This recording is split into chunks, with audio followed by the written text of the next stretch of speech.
Karena sebagian kita tuh kebanyakan tidak belajar dengan cara diberitahu, tapi dengan berbuat atau mengalami.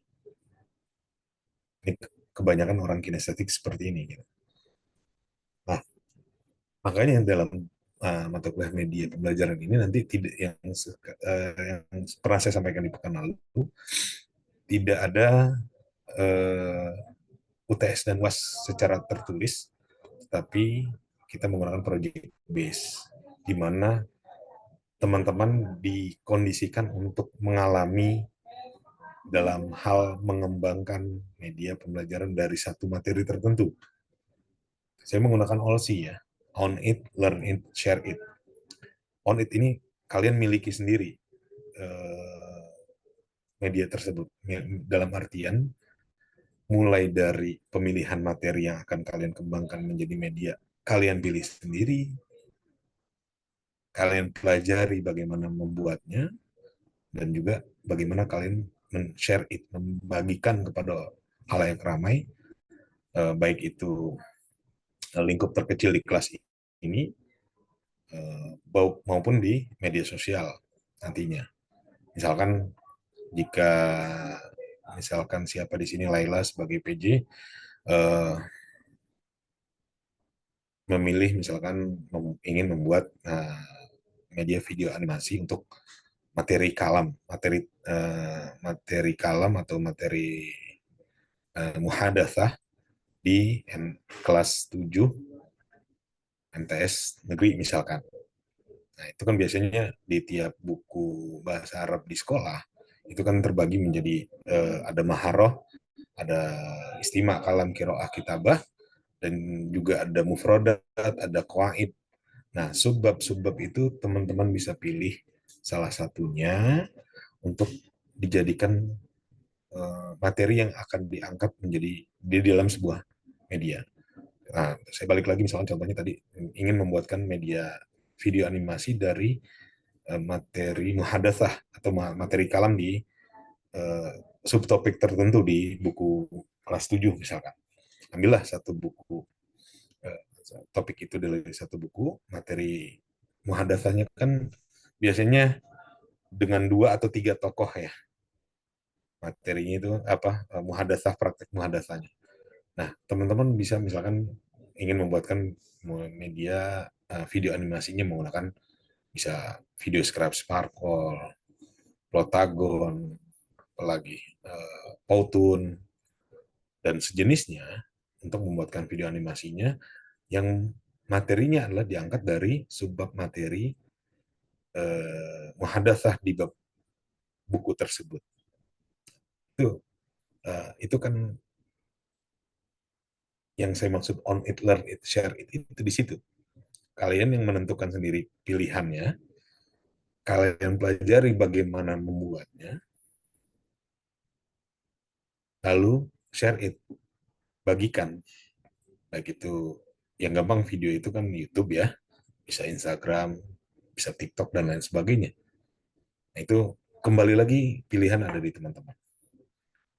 Untuk itulah kenapa di sini saya bold ya, karena sebagian dari kita tidak belajar dengan cara diberitahu. Diberitahu, kasih tahu doang. Fungsi saya di sini adalah mengarahkan teman-teman bagaimana memilih topik,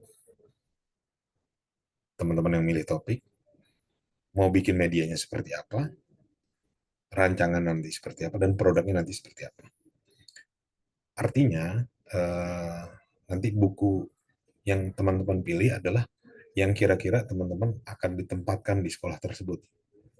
Contoh, misalkan siapa di sini? Zahir misalkan. Zahir misalkan dapatnya di mana? Di MTS 31 misalkan gitu. Nah, cobalah cari buku bahasa Arab kelas 7 dan kelas 8 dari sekolah tersebut. Lalu pilih materi dari salah satu materi dari buku tersebut untuk diangkat.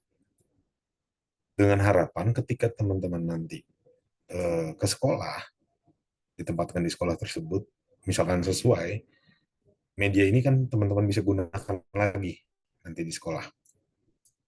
Tidak tidak selesai sampai di tugas mata kuliah saja. Paling tidak, kalaupun babnya nggak kepake saat paling tidak cara membuatnya teman-teman sudah tahu, sudah mengalami ya. Bukan karena dikasih tahu, tetapi karena dengan berbuat atau mengalami. Laila tadi udah mencoba membuat misalkan video animasi materi muhadasa kelas 7. Ternyata pas materinya yang dibuat oleh Laila tidak sempat terbahas karena sudah lewat misalkan di sekolah tersebut ketika teman-teman datang, teman-teman praktek di sana. Ya sudah tahu kan cara membuatnya. Pas materi muhadasa itu, teman-teman buat lagi gitu. Paling tidak dari hal tersebut sudah mengalami. Itulah kenapa saya bold di sini.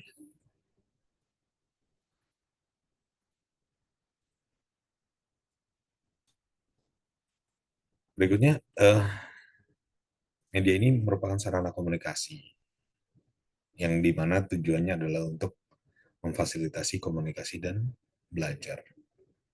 Yang fungsinya memvisualkan yang tidak tampak. Contoh, eh,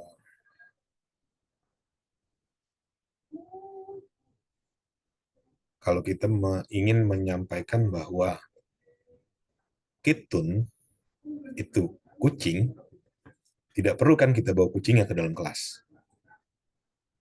Atau kalau kucing masih gampang, di banyak tempat masih bisa dibawa. Kita mau menunjukkan alfil itu adalah gajah, nggak mungkin gajahnya kita bawa ke kelas kan, cukup gambarnya. Gambar itu adalah menjadi sarana komunikasi teman-teman untuk memvisualkan atau memfasilitasi komunikasi teman-teman dalam belajar. Berikutnya, ya ini pengertian ya. Tadi yang kompetensi pertama ada pengertian. Kalau dari bahasa Latin ini media itu dari medius. Kalau di bahasa Arab itu ada wasilah atau wasail. Ada juga yang menyebutnya wasitoh atau wasaid. Artinya perantara ya. Tentu kalau media pembelajaran atau media pengajaran ada yang menyebut al-wasilah at-ta'limiyah, ada yang menyebutnya al-wasail at-ta'limiyah, ada yang menyebutnya al-wasaid at-ta'limiyah. Ada juga yang menyebutnya wasilah ta'allum menggunakan idhofah. Apapun bentuknya, dia menjadi pembawa pesan atau informasi yang bertujuan sebagai bantuan dalam instruksional atau pembelajaran. Nah, ini beberapa pengertian yang dimana al-wasilah ta'limiyah hiya kullu ma yasta'inu bihil mu'allim ala tafhim at-talamid min al-wasail at-tawdihiyah al-mukhtalifah. Kullu ma yasta'in, segala sesuatu yang membantu, menolong, atau dimanfaatkan oleh al-mu'allim, oleh pengajar, ala tafhim at-talamiz, dalam proses memberikan pemahaman kepada at-talamid, yaitu dari minal wasail atau dihiyah al-mukhtalifah, dari berbagai jenis eh, media yang beraneka ragam. Nah ini tadi istilah yang saya sampaikan tadi ya, yang menggunakan al-wasail atau dihiyah, wasail idah, ada al-muayyanat as-sam'iyah al-basariyah, ada wasail ta'lim, ada yang menyebutnya al-wasail ta'limiyah. Semuanya bermakna kurang lebih sama ya, dalam hal untuk mendefinisikan sebuah media pembelajaran. Ini juga ada pengertian, salah satunya ada juga yang menggunakan wasailu ta'allum. Wasailu ta'allum lughah ya kullu adatin yastakhdimuhal muta'allim litahsini amalati ta'allum wa tadrib 'alal maharat al-lughawiyah wa li suhulati ta'allum. Segala alat, segala teknologi yang digunakan litahsini untuk memperbaiki, mempercantik kegiatan pembelajaran atau memperjelas makna atau wataudhihil ma'ani wal afkar, memperjelas proses berpikir dan pemaknaan, awit tadrib 'alal maharat al-lughawiyah, atau sebagai bentuk latihan 'alal maharat al-lughawiyah dalam uh, keterampilan-keterampilan berbahasa. Jadi bisa tujuan utamanya lisuhulati ta'allum, untuk mempermudah pembelajaran. Yang teman-teman saksikan ini bagian dari uh, al-wasilah ta'limiyah. Kalau saya ngomong aja, kalian nggak punya visual tentang apa sih yang saya omongin gitu. Nah, ini bagian dari memvisualkan apa yang sedang dijelaskan. Makanya kullu adatin yastakhdimuhal muta'allim li tahsini amalat ta'allum wa tawdihil ma'ani wal afkar au at-tadrib 'ala al-maharatil lughawiyah li suhulatit ta'allum. Untuk permudah. Jadi bukan hanya fungsi untuk memperjelas materi atau satu makna atau proses pemikiran, juga tadrib atau tamrinat. Kalau kita suka menggunakan tamrinat, karena kadang-kadang kan suka biasanya menggunakan quizzes, Kahoot, menggunakan Google Form untuk mengadakan quiz-quiz, untuk mengadakan latihan supaya lagi tidak tidak tercecer melalui tulisan. Memang ada plus minusnya. Plusnya mudah untuk mengumpulkannya, tidak harus terkumpul, tidak terus paperless. Minusnya mahasiswa tidak terlatih untuk menulis. Minusnya, ya apapun itu, pasti ada plus minusnya. Nah, ini adalah media itu bagaimana mengkomunikasikan pesan yang disampaikan oleh guru atau pengajar kepada siswanya. Berikutnya ada anwa'ul wasail at-ta'limiyah. Wasail at-ta'limiyah, hunaka laha anwa' al-mukhtalifah. Naw'ul awal al-wasail as-sam'iyah. Al-wasail al-basari atau al-wasail al-basariyah, ini kurang tak marbutoh. Nanti bisa komplain nih sama yang jago nahu. Ini bukan idhofah ya, tapi maafan al-wasail al-basariyah. Maaf. Harusnya sam'iyah, basariyah, bi'iyah, dan harokiyah. Dia ada media audio, ada yang visual, ada yang media bergerak, dan media audiovisual. Ini jenis-jenis at-tawasul al-ijtimai yang bisa teman-teman manfaatkan untuk menyebarkan atau mengkomunikasikan media yang teman-teman buat, konten yang teman-teman buat melalui at-tawasul al-ijtimai, media sosial. Ini yang bisa dimanfaatkan. Yang lazim lah. Mungkin bisa ditambahkan Telegram, mungkin bisa ditambahkan TikTok, dan seterusnya. Ini kan untuk menyampaikan pesan ini bisa melalui ini. Kelihatan palingan. Berikutnya at-tatbiqat li ta'allumil lughatil arabiyyah. Ini ada beberapa aplikasi pembelajaran yang banyak ya yang sudah dibuat oleh orang sejagat raya, bisa kita temukan di Play Store atau di App Store. Baik yang bersifat belajar bahasanya maupun Quran dan lain sebagainya. Ini banyak, ini sebagian kecil ya. Ini sebagian kecil. Kalau teman-teman buka lagi browsing lebih dalam lagi, itu akan jauh lebih banyak. Ini sampel aja dari segi at-tatbiqat li ta'allumil lughatil arabiyyah.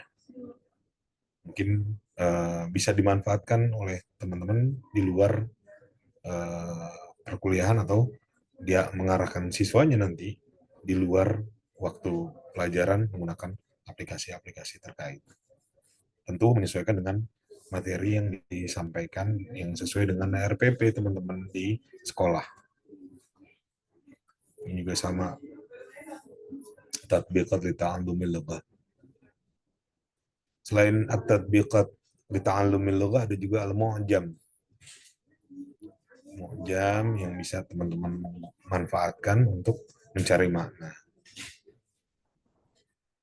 Ini beberapa contoh media pembelajaran berbasis video. Saya kira bisa teman-teman lihat di lain waktu. Nah, yang disebut dengan media pembelajaran yang kita maksud pada konteks saat ini adalah perpaduan hardware, software, serta konten. Artinya, kalau cuma hardware aja, tidak didukung oleh software serta konten, contoh PC misalnya, apakah bisa disebut sebagai media pembelajaran? Belum. Jawabannya belum. Karena dia harus merupakan perpaduan dari ketiganya. Di situ ada hardware-nya, perangkat keras, ada software yang untuk menampilkannya, serta konten, yaitu materi pembelajaran yang materi pembelajaran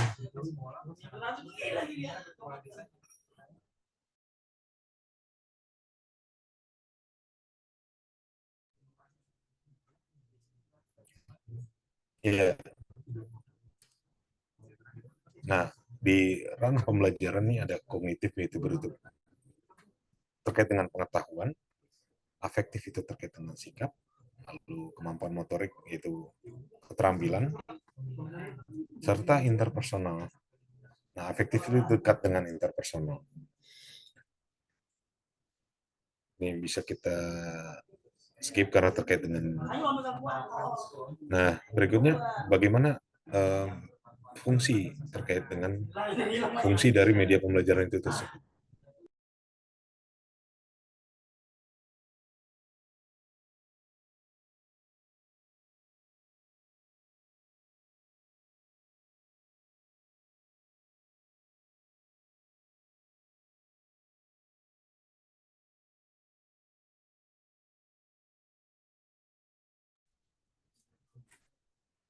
Ya, fungsi media yang pertama teman-teman tentu ada fungsi atensi di dalamnya, di mana dapat menarik atau mengarahkan perhatian siswa agar tidak terpecah ketika teman-teman menyampaikan satu materi tertentu.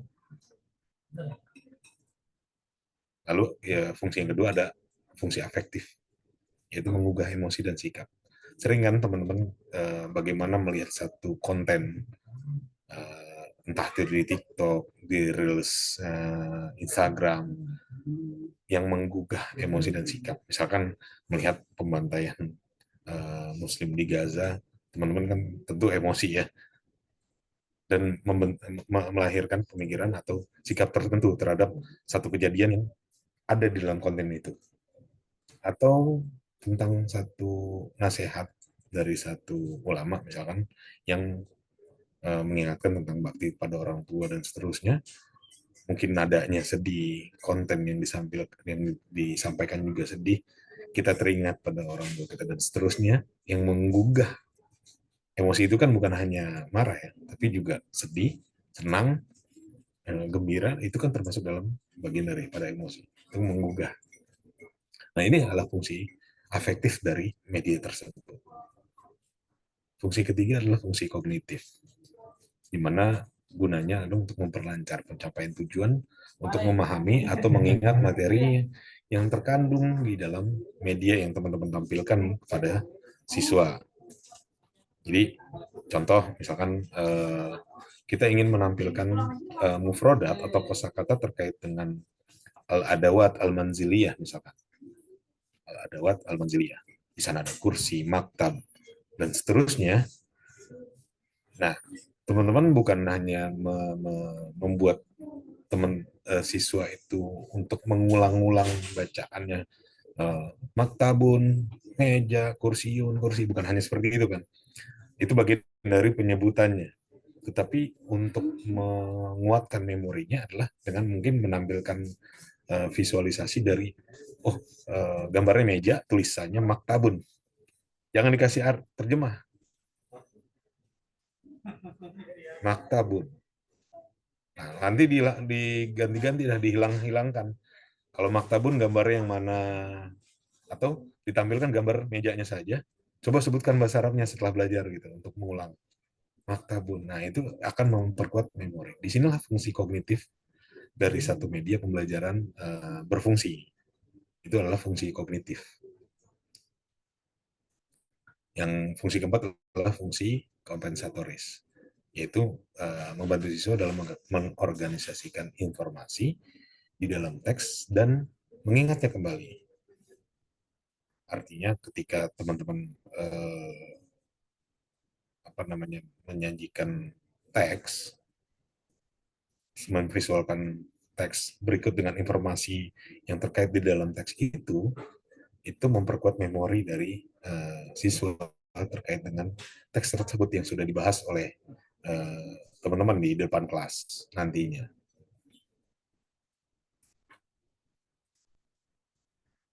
Nah, ini ada manfaat praktis ya. Kalau tadi kan fungsi ya, tentu memperjelas materi, penyajian materi, meningkatkan pengarahan perhatian siswa, dekat dengan apa namanya fungsi-fungsi tadi, fungsi kognitif, eh, fungsi mengarahkan perhatian dan seterusnya.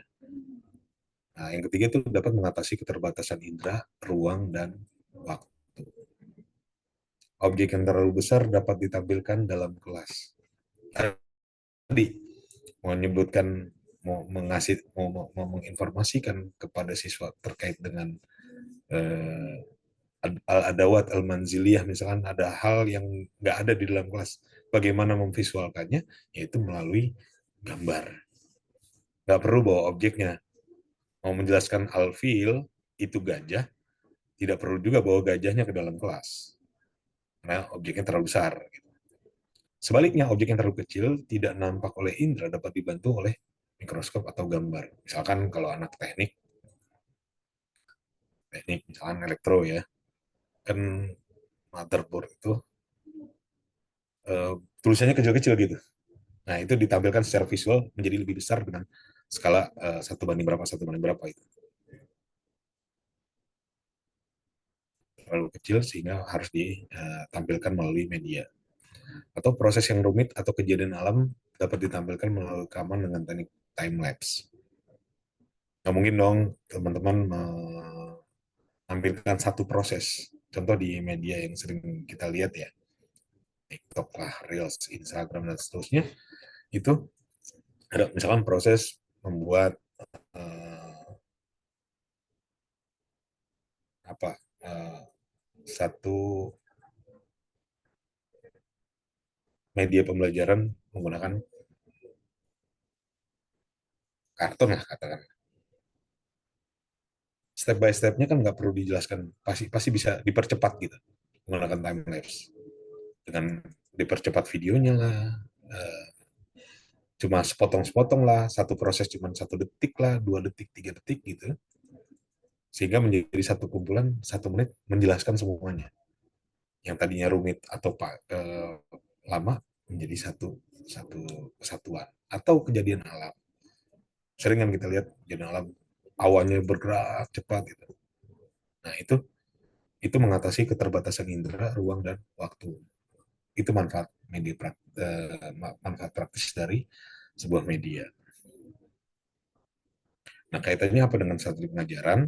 Tentu strategi pengajaran apa yang lebih tepat ketika sedang mengajarkan apa materi keterampilan berbahasa tertentu, tentu kita bisa menyesuaikan dengan media yang kita pilih. Juga bergantung pada usia siswa, hasil belajar terdahulu, atau kenyamanan guru dalam menerapkan strategi tersebut. Ini beberapa strategi pengajaran yang ada presentasi, ada demonstrasi, latihan praktik, diskusi kooperatif, permainan simulasi penemuan, problem solving, dan juga yang terakhir adalah project based atau pembelajaran berbasis project. Nah, salah satunya yang kita pakai adalah untuk mata kuliah ini, strategi pengajaran adalah project based. Double sih dengan problem solving atau case based. Ditambah lagi juga dengan diskusi. Jadi teman-teman nanti mendiskusikan satu topik, tentu ada kadang bisa jadi muncul masalah di dalamnya yang dapat dipelajari. Terakhir nanti untuk tagihan dari mata kuliah ini adalah pembelajaran berbasis project. Makanya tidak ada UTS dan UAS. UTS-nya adalah rancangan media yang teman-teman mau buat. UAS-nya, tagihan UAS-nya adalah media, produk media itu sendiri. Dan tidak dikerjakan dalam 1-2 jam. Jadi sudah berminggu-minggu, nanti ada penjelasan di bawah, baru nanti saat tanggal UAS adalah saat tanggal pengumpulan saja, bukan tanggal baru memulai ya. Nah, eh,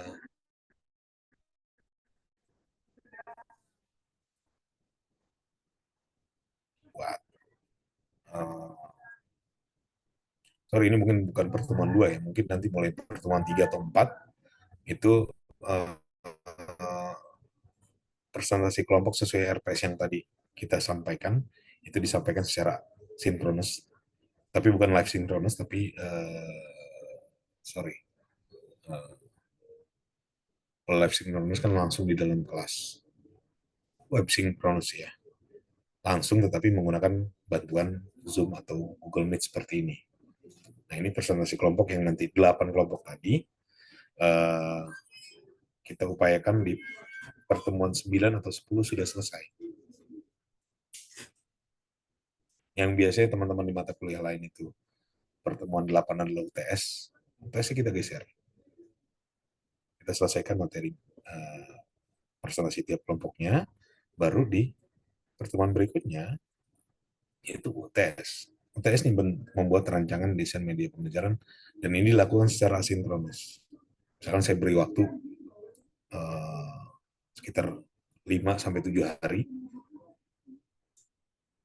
Sorry, 7 hari. Di pertemuan 11 teman-teman mulai membuat rancangan media. Ya kan? Ini secara asinkronus, tidak ada Zoom. Ya kan? Di pertemuan 12 dan 13 kita baru Zoom lagi untuk mempresentasikan rancangannya masing-masing. Nah, ini individu ya. Kalau tadi setengah semester sebelumnya adalah teman-teman presentasi secara kelompok, di mulai UTS dan sampai pengembangan produknya, itu adalah tugas individu. Tugas individu. Di pertemuan 12-13, teman-teman presentasi rancangan medianya. Di pertemuan 14-15, teman-teman merevisi rancangan atau desain berdasarkan masukan dan pembuatan produk media pembelajaran. Nah, ini dilakukan secara sinkronus selama 2 pekan. Teman-teman merevisi rancangan yang sudah dipresentasikan, lalu diberi masukan kan, teman-teman merevisi rancangan tersebut, lalu mulai membuat atau menyusun produk media pembelajaran itu berdasarkan rancangan yang sudah dibuat ya. Nah, di pertemuan ke-16 yang kita anggap sebagai biasanya UAS, hanya menjadi waktu pengumpulan produk media pembelajaran yang teman-teman sudah buat, teman-teman sudah kembangkan, seperti itu. Ini gambaran besar dari yang akan kita lakukan di semester ini.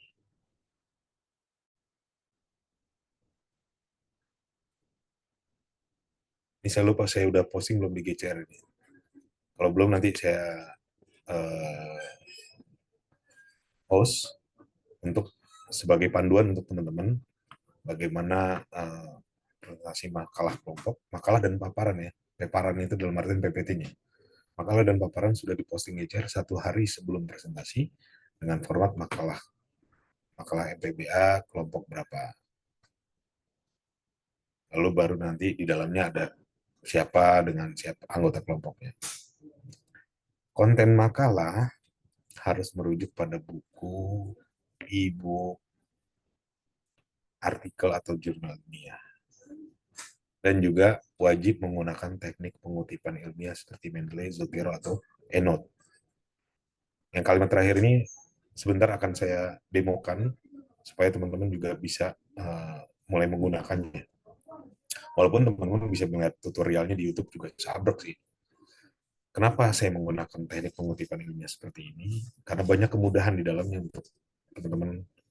Karena teman-teman udah semester 6. Ini harusnya teknik pengutipan ilmiah ini biasanya dulu sebelum kurikulum kalian komputer Arab di semester 6, dulu komputer Arab di semester 3. Jadi sejak semester 3 teman-teman tuh udah harus bisa menggunakan Mendeley, Zotero, atau EndNote. Terserah sih, itu sama aja fungsinya sih. Salah satu kelebihannya kan teman-teman tidak perlu membuat daftar pustaka, tidak perlu membuat catatan kaki, itu semua udah dipandu melalui aplikasi teknik pengutipan ilmiah itu. Itu evaluasi yang pertama terkait dengan tugas kelompok. Nah, mulai UTS dan produk media sebagai UAS itu dilaksanakan secara individu. Tadi penilaian tengah semesternya itu rancangan atau desainnya. Nanti akan kita bahas, tenang aja, rancangannya seperti apa. Lalu produk medianya yang dibuat berdasarkan materi buku ajar di sekolah, MTS atau MA, SMP atau SMA Muhammadiyah, atau sekolah-sekolah lainnya yang menggunakan buku lain seperti itu. Tapi lazimnya, umumnya, kebanyakan menggunakan kalau yang MTS dan MA itu adalah buku keluaran dari Kemenak. Nah, makanya sejak awal saya sarankan kepada teman-teman sudah mulai mencari buku di mana teman-teman yang akan PKM gitu. Oh, saya dapat kemarin mengusulkannya di MTS negeri. Nah, biasanya teman-teman dikasih kelas itu kelas 7 dan kelas 8. Udah di antara itu, atau yang gampangnya kelas 7-nya. Kalau yang di MA berarti kelas 10-nya. Karena nggak mungkin dikasih kelas akhir oleh sekolah tersebut. Kelas akhir kan kelas ujian. Misalnya MTS itu kelas 9-nya kelas ujian. Kelas 12 di MA kelas ujian. Biasanya itu tidak diisi oleh guru-guru PKM. Tidak diisi oleh mahasiswa PKM, tapi di-handle langsung oleh guru pamong di sekolah tersebut. Karena kelas ujian ya. Kelas ujian. Mulailah cari bukunya, mulailah baca-baca cari kira-kira materi apa yang ingin dibuatkan medianya, sambil teman-teman nanti melihat dari presentasi tiap kelompok. Kan nanti ada yang audio visual, video animasi, web, gamifikasi, dan seterusnya. Berdasarkan dari presentasi kelompok, dari tiap kelompok itu, teman-teman mungkin bisa dapat ide, materi ini enaknya dibuatkan media ini, sepertinya. Jadi berkesinambungan untuk mendapatkan ide untuk tugas akhirnya. Karena UTS dengan UASnya nyambung ya. Tidak ujuk-ujuk hari itu baru dipikirin. Tidak. Tapi tugasnya berkesinambungan, berkelanjutan sampai selesai. Harapannya pun gitu, setelah selesai UASnya pun, media tersebut tetap teman-teman bisa gunakan ketika teman-teman PKM di sekolah. Seperti itu. Nah, ini sistematikanya. Tentu ini template ya. Ini template yang sederhana, template sederhana yang bisa menjadi acuan untuk teman-teman dalam menyusun makalahnya. sudah cukup jelas ya. Di sini ada halaman judul lalu daftar isi, dan juga bagaimana daftar isi bisa otomatis, tidak harus ngetik-ngetik titik-titiknya itu banyak ke belakang. Ini penting juga teman-teman pelajari meskipun teknis ya, penting karena akan berguna untuk sampai teman-teman nanti skripsi. Meskipun kelihatannya teknis, tapi ini sangat berguna untuk sampai teman-teman nanti menulis makalah ilmiah, itu skripsi. Jangan sampai masih pas sudah skripsi, gimana caranya bikin daftar isi otomatis seperti ini dan lain sebagainya. Nah ini bisa teman-teman mendapatkan pengalaman itu mulai dari ketika membuat makalah. Mudah-mudahan di makalah mata kuliah sebelumnya sudah ada yang mengajarkan.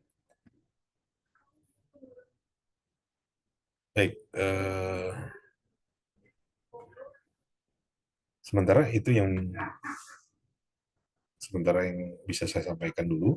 Sebelum kita lanjut, saya persilakan teman-teman untuk kalau ingin ditanyakan atau ingin dikomentari atau didiskusikan, saya persilakan.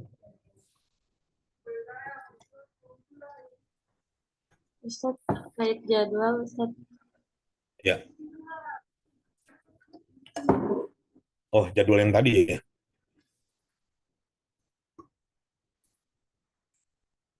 Pergantian jadwal. Iya, jadi Selasa jam 10 gimana, Ustaz? Uh, Rasanya sulit ya, karena Selasa jam 10 itu satu, saya udah menjanjikan untuk mahasiswa bimbingan, yang pertama. Yang kedua, nanti kalau mereka datang, saya masih ngajar kan, saya harus nyari jadwal lagi kan. Dan juga banyak kegiatan-kegiatan lain yang sudah terkait dengan PPG dan itu kan insidental. Saya sediakan itu di Selasa untuk mengerjakan hal-hal yang di luar itu. Yang mungkin silakan kalian pilih kalau memungkinkan. Saya ada kosong lagi itu di Rabu. Rabu itu saya full kosong, atau lebih pas sih ke di Kamis jam 8 sampai jam 12 dan Jumat jam 8 sampai jam 12.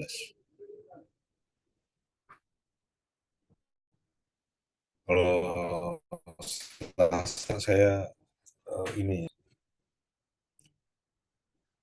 sudah memplotkan sejak awal.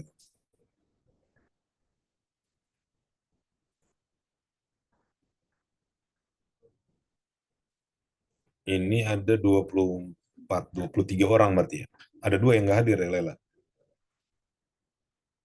Yes. Siapa yang nggak ada?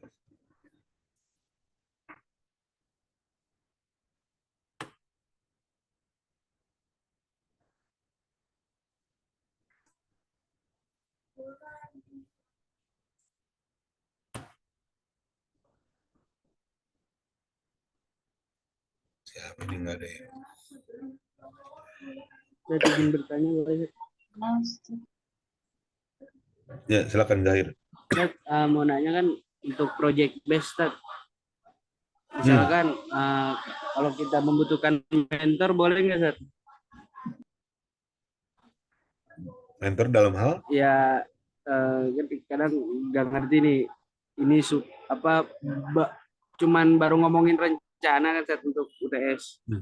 Iya. Nah itu buat jadi biar pas untuk presentasi atau gimana itu boleh ke Ustadz kah atau dosen-dosen lain, boleh nggak, Sat? Kira-kira, Sat? Boleh aja kalau Nanya-nanya dalam proses belajar itu silakan.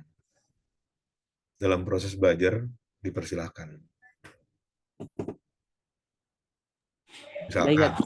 Misalkan gitu. Nanti pengen banget gitu bisa membuat kuis interaktif, tapi nggak ngerti pakai aplikasinya. Misalkan. Iya, seperti itu. Ya, mungkin bisa bertanya kepada kakak kelas, kakak tingkat, atau dosen-dosen yang lain, atau ke saya. Kalau tidak, ini juga lebih gampang kan, lihat tutorial di YouTube kan udah pasti ada. Jangankan untuk tutorial penggunaan teknologi tertentu ya. Eh, Cara mengikat benang ke kail pancing aja tutorialnya ada di YouTube gitu. Artinya dari hal yang sederhana tutorial sampai tutorial-tutorial lainnya itu gimana kita mau cari dan mau mengikuti tutorial tersebut, insya Allah bisa. Gitu. Ya, Berarti nggak mesti inovasi baru, Ustaz. Yang lama boleh gitu kayak media-media lama. contohnya media lamanya itu apa? Ya kayak tadi yang Ustaz contoh misalkan kayak animasi visual atau bagaimana. Jadi nggak masalah Boleh, tuh. boleh, boleh, Baik, boleh Ustaz. saja. Syukran, Ustaz. Dan ya kita yang penting menyesuaikan aja, menyesuaikan dari apa yang materi yang kita mau angkat. Gitu. Misalkan kalau materinya kitabah atau yang gampang mufrodat aja gitu. Materinya mufrodat misalkan. Bagaimana menampilkan, memvisualkan mufrodat tertentu dan juga teknik contoh ya, contoh gitu. Misalkan yang tadi di awal mungkin ditampilkan objeknya, ditampilkan juga tulisannya di bawahnya, tulisan Arabnya, lalu dipraktekkan membacanya atau bisa kalau di PPT saja sudah bisa diinsert suaranya kan. Jadi bisa dibuat PPT interaktif yang dimana bukan hanya di kelas ketika teman-teman mengajarkan di kelas, tapi juga bisa diberikan ke siswa untuk latihan mandiri. Satu slide aja gitu. Al-adawat al-manziliyah, maktabun, ada tulisan, ada gambar mejanya, ada tulisan maktabun bahasa Arabnya, ada suara contoh bagaimana pelafalan maktabun tersebut. Itu anak-anak kan bisa di rumah bisa gitu. Kalau mau. Itu sederhananya seperti itu. Meskipun sederhana seperti itu udah media. Bagaimana kita membelajarkan si siswa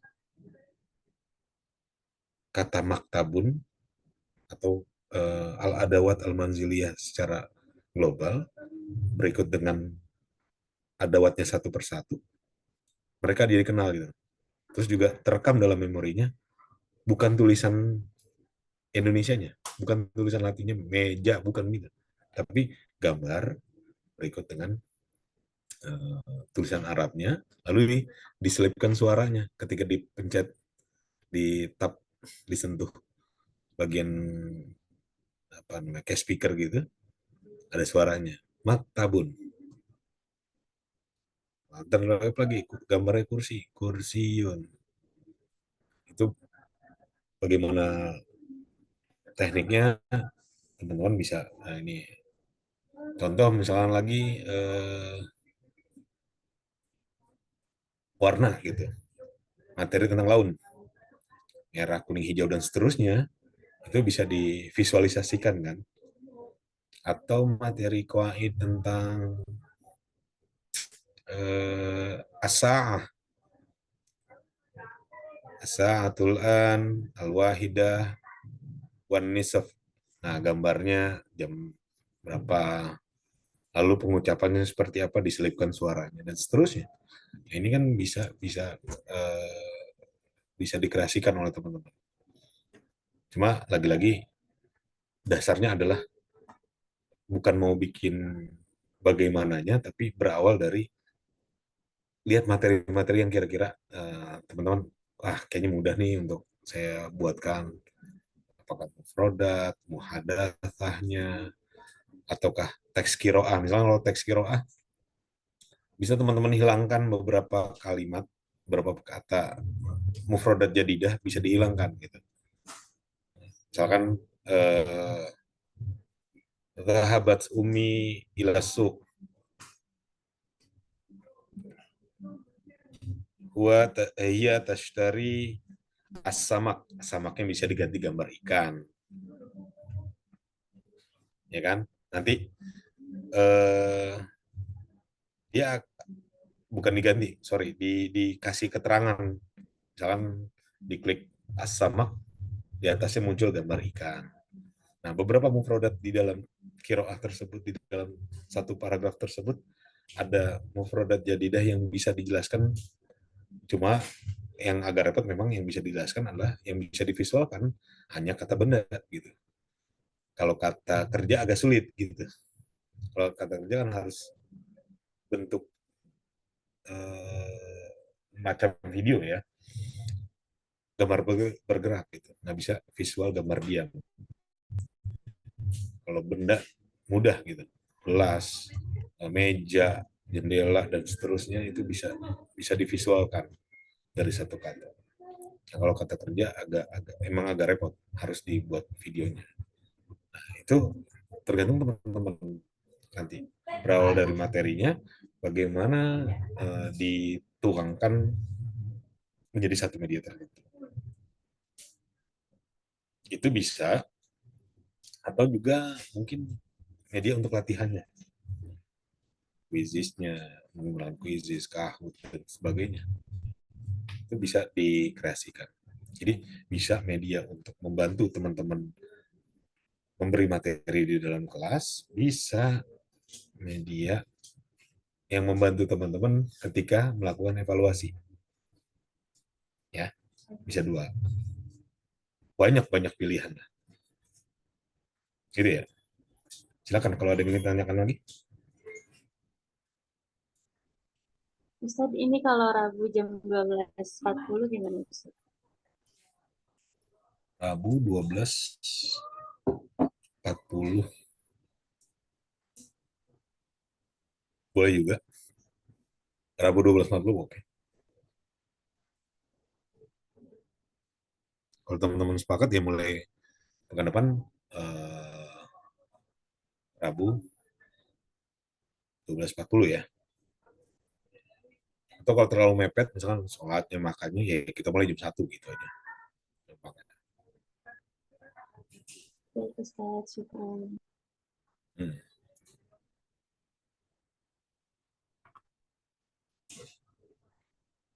Silakan, ada lagi?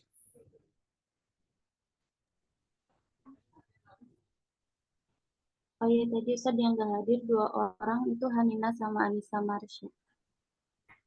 Ada kabar?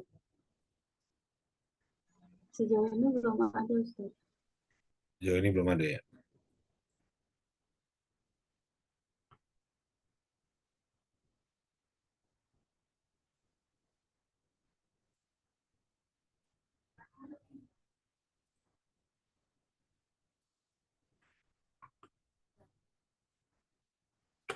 Oke, silakan ada lagi?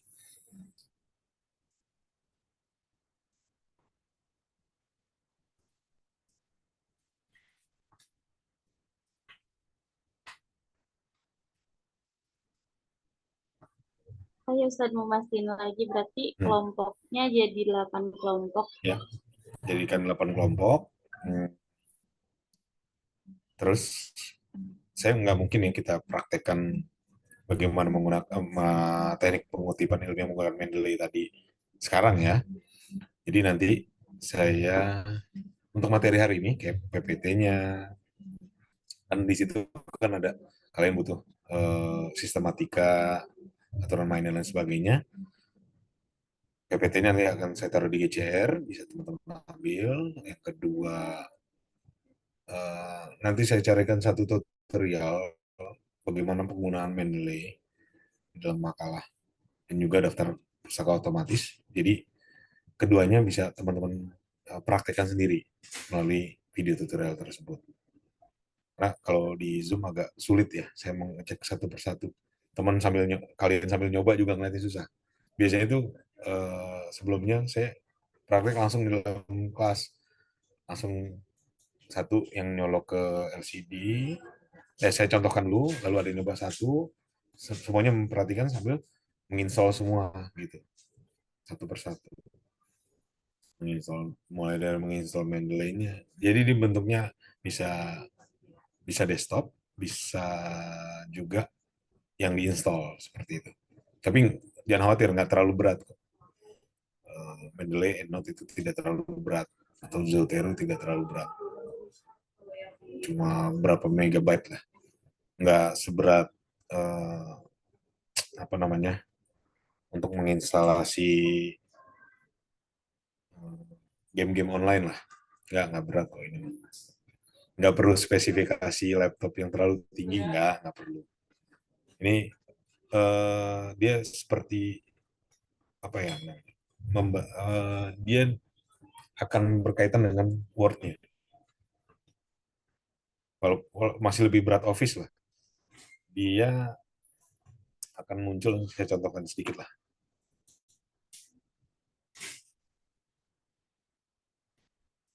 Saya contohkan sedikit, kebetulan ada yang lagi dikerjakan, udah terbuka filenya. Sebagai contoh ya.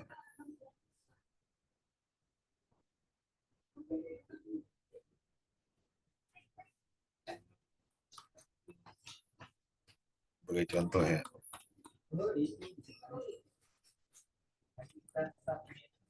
Misalkan, mudah-mudahan udah tampil. Mudah-mudahan udah tampil ya. Nah, kalau kita menggunakan teknik pengutipan ilmiah, biasanya gampang dideteksinya. Saya begini, saya sorot ke ini akan terhighlight sendiri gitu.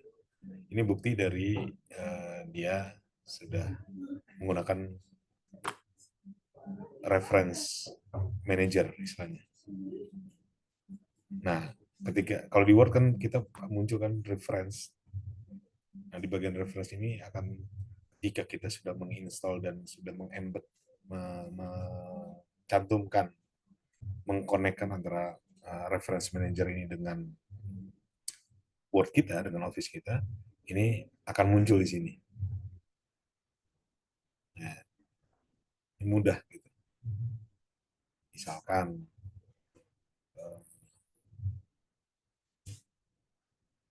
berawal dari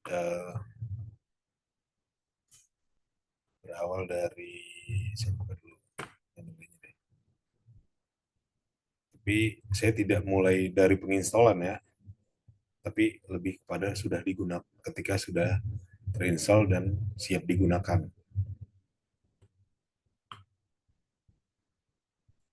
Share-nya screen aja deh. Sehingga setiap saya ganti Windows akan muncul. Ini tampilan Mendeley desktop-nya. Kebetulan metadata untuk setiap kutipan yang saya gunakan di dalam satu tulisan sudah masuk ke dalam sini. Dan berawalnya saya menggunakan misalkan contohnya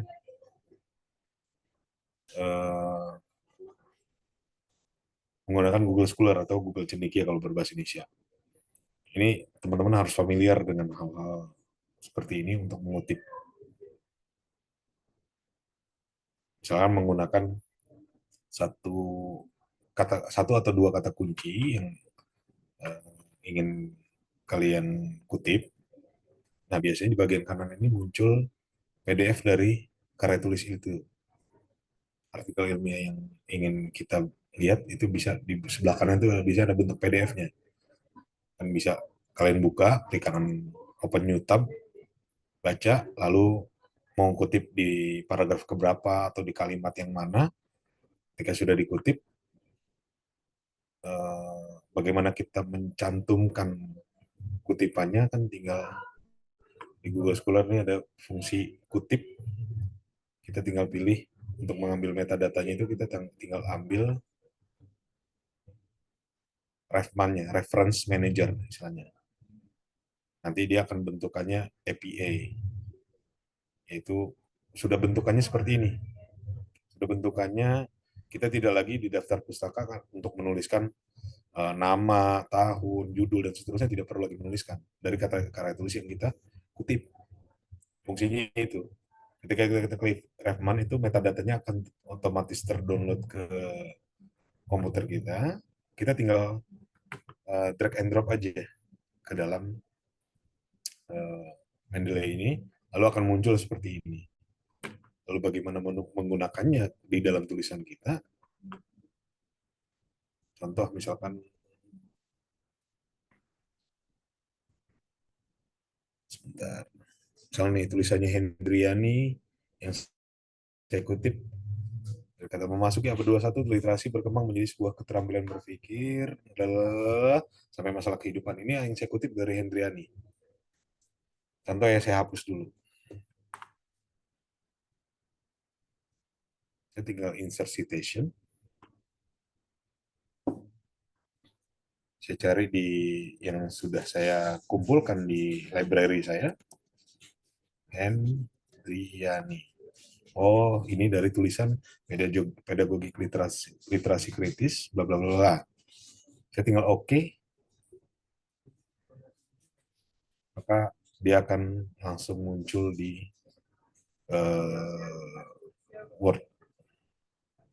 Ini butuh proses ini, karena saya buka banyak inian. Nah, begitupun dengan semua tulisan-tulisan lainnya ya, semua tulisan-tulisan apa kutipan-kutipan lainnya, yang biasanya di dalam akhir itu, di bagian akhir tulisan kita biasanya ada yang namanya daftar pustaka. Kan capek kalau kita bikin begini nih. Harus ada yang miring, doinya, dan seterusnya. Ini contoh ya, saya hapus. Kalian akan lihat betapa mudahnya menggunakan ini. Nih, kosong ya. Saya nggak perlu ngetik lagi. Dari semua yang saya kutip melalui reference manager tadi, saya tinggal klik satu klik saja nih, perhatikan. Tinggal ke insert bibliografi.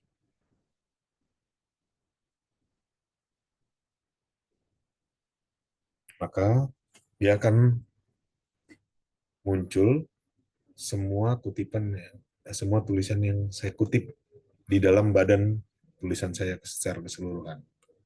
Muncullah dia daftar pustakanya tanpa saya perlu ketik ulang. Inilah salah satu kemudahan dari reference manager untuk kita gunakan di setiap tulisan ilmiah kita.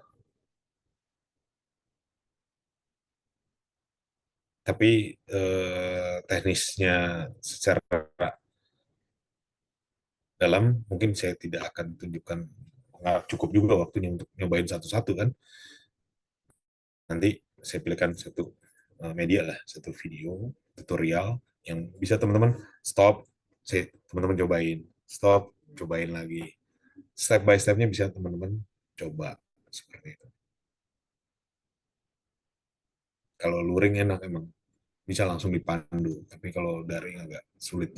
Saya paling cuma menampilkan, teman-teman juga belum tentu apa namanya yang memperhatikan serius juga kadang-kadang masih perlu mengulang lagi dan seterusnya. Untuk nyoba step by stepnya lebih baik dikasih video tutorial nanti. Nah, tadi gambaran saja bagaimana mudahnya menggunakan itu untuk kemudahan teman-teman nanti daftar pustaka, catatan kaki, dan seterusnya. Kalau tadi saya menggunakan body note ya. Nah, enaknya itu, ketika mau body note atau footnote, itu tinggal ngerubah ininya aja, pilihannya. Mau standar apa. Karena artikel ilmiah itu nanti bentukannya berbeda-beda. Ada yang standar APA dan seterusnya. Nah, ketika berbeda, ya kita tinggal milih metode yang berbeda saja, dia langsung berubah, akan ikut aturan. Kita nggak merubah lagi satu persatu. Itu salah satu kemudahannya. Nanti setelah ini baru saya kirimkan lah tutorialnya berikut dengan apa namanya PPT yang tadi yang sudah kita bahas di pertemuan awal. Silakan, ada yang ingin tanyakan dulu? Izin tanya, Ustaz. Ya, silakan Farah. Saya pernah beberapa kali pakai Mendeley. Terus tuh di daftar pustakanya nama judul si PDF itu nggak sesuai, Ustaz. Putus-putus ya. Apa terdengar, Ustaz? Open. Ya. Ya, izin ulang. Saya pernah pakai Mendeley, tapi itu dia pas di daftar pustaka, dia nama bukunya ini atau ya nama judul bukunya ini atau PDF-nya nggak sesuai gitu, Ustaz. Dia kayak simbol-simbol gitu muncul itu kenapa ya, Ustaz? Oh, itu bisa diedit manual. Sebentar, saya share screen lagi ya. Itu metadatanya yang berantakan, tapi bisa kita perbaiki ya secara manual. Misalkan saya menyorot satu ya, Siti Mahmudah ini.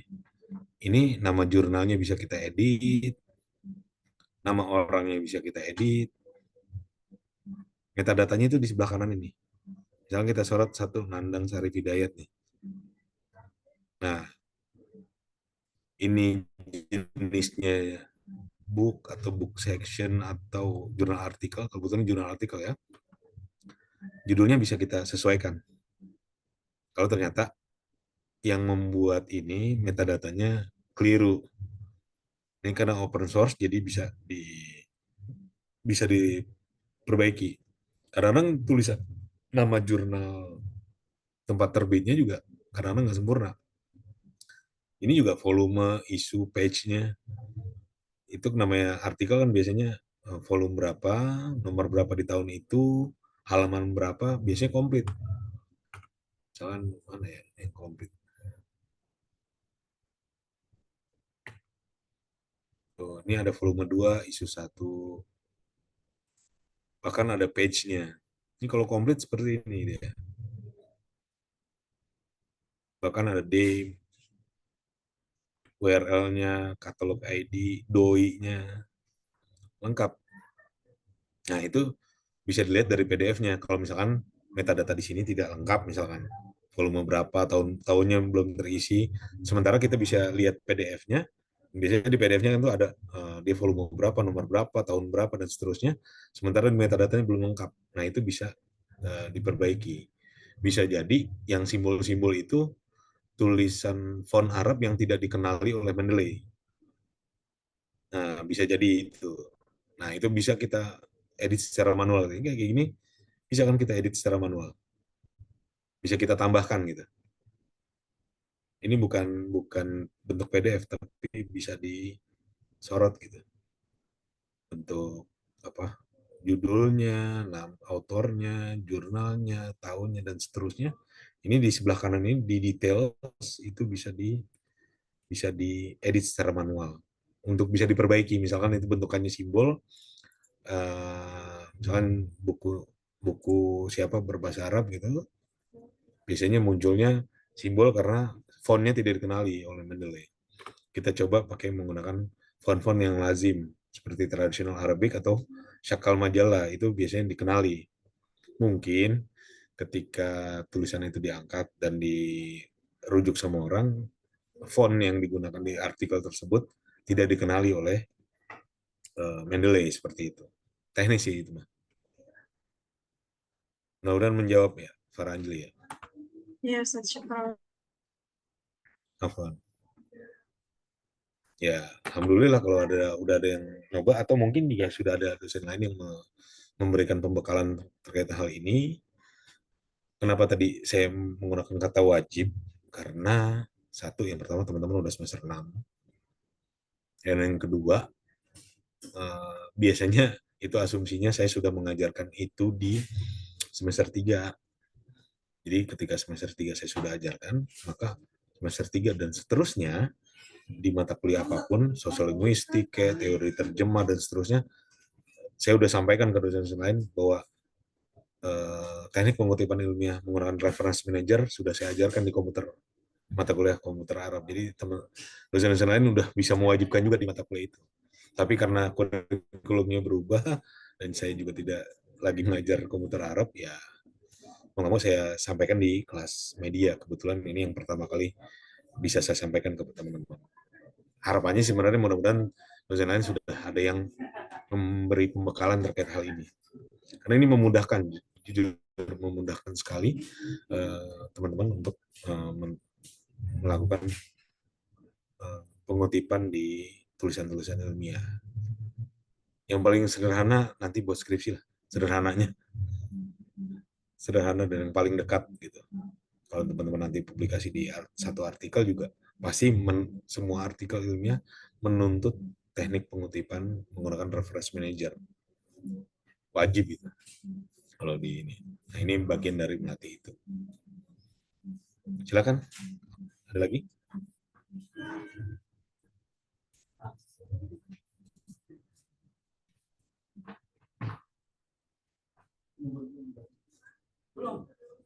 Oh iya, satu lagi yang nanti akan saya share di GCR, berarti ada PPT, ada tutorial untuk Mendeley-nya, atau walaupun teman-teman bisa cari sendiri ya.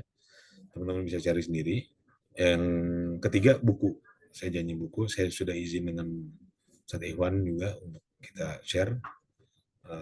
Ya kalaupun teman-teman udah dapat dari kakak tingkat, ya silakan, tapi kita tetap share gitu di ini. Karena untuk kajian-kajian teoretik yang di awal gitu, ragam media, ragam evaluasi dan sebagainya, bisa teman-teman pelajari melalui atau baca sendiri di buku tersebut untuk menambah pengalaman. Walaupun tidak menutup kemungkinan dari buku-buku teoretik atau buku-buku pembelajaran lainnya. Silakan. Sebelum saya tutup.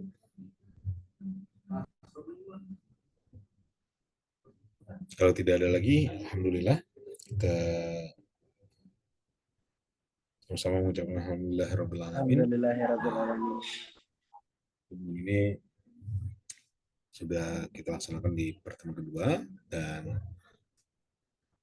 untuk pertemuan berikutnya langsung ke kelompok 1 ya, pertemuan ke depan. Karena materinya sebagian besar sudah disampaikan untuk 124 itu, kompetensi 124 cukup di pertemuan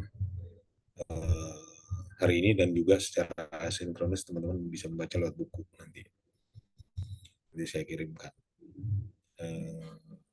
Jadi sekali lagi, pekan depan sudah kelompok 1 di hari Rabu ya. Tadi teman-teman sepakat nggak tuh? Jangan-jangan PJ-nya doang. Sepakat atau tidak di halo? Sepakat Ustadz, insya Allah. Ustadz udah Sepakat dijawab. Ustadz, sepakat. Oh, sepakat ya.